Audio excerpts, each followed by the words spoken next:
He couldn't read properly his entire life. Words shifted and scrambled, no matter how hard he tried.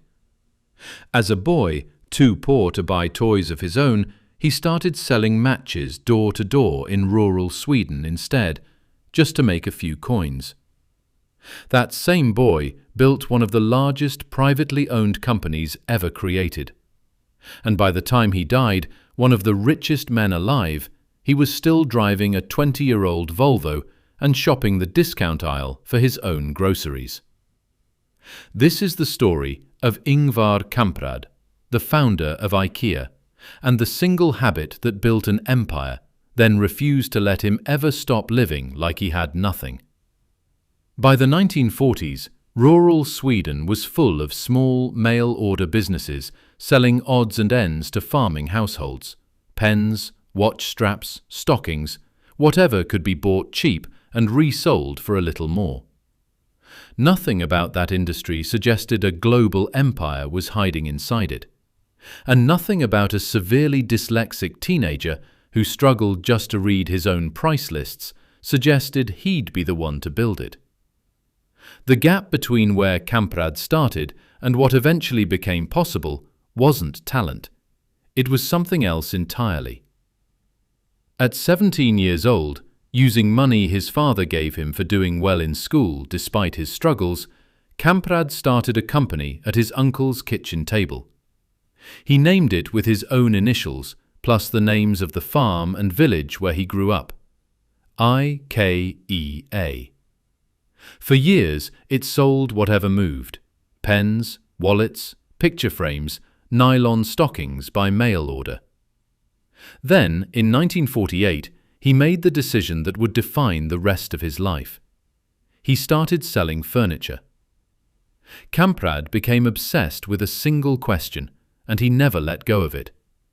How do you make good furniture affordable for people who have almost nothing to spend? He stripped out every cost he could find.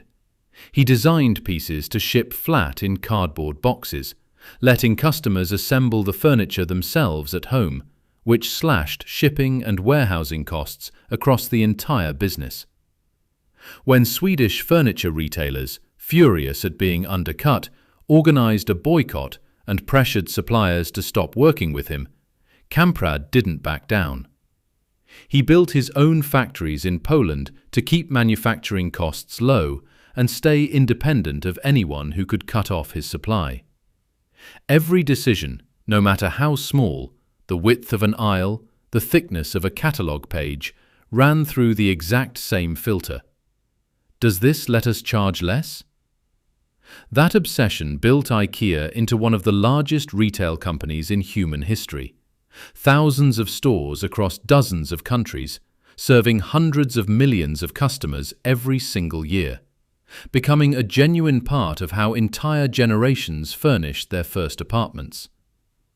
Kamprad became one of the richest men on the planet, and yet he kept flying economy class on business trips. He furnished his own home with IKEA furniture bought at a discount. He drove that same aging Volvo for over 2 decades. It wasn't a publicity stunt, and it wasn't an accident. It was the exact same obsession with unnecessary cost that built the company in the first place, just turned inward, onto himself, and never switched off. Ingvar Kamprad died in 2018, having built a company worth tens of billions of dollars from a kitchen table and a learning disability that made something as basic as reading a daily fight. His lesson was never really about furniture. It was about deciding, every single day, that the obstacle sitting in front of you is not the same thing as the ceiling above you. If stories like this move you, subscribe. The Trove drops a new one every single day. Kamprad never let anyone else, and never let his own disability, define where his limits were. Maybe that's worth remembering the next time somebody tries to define yours.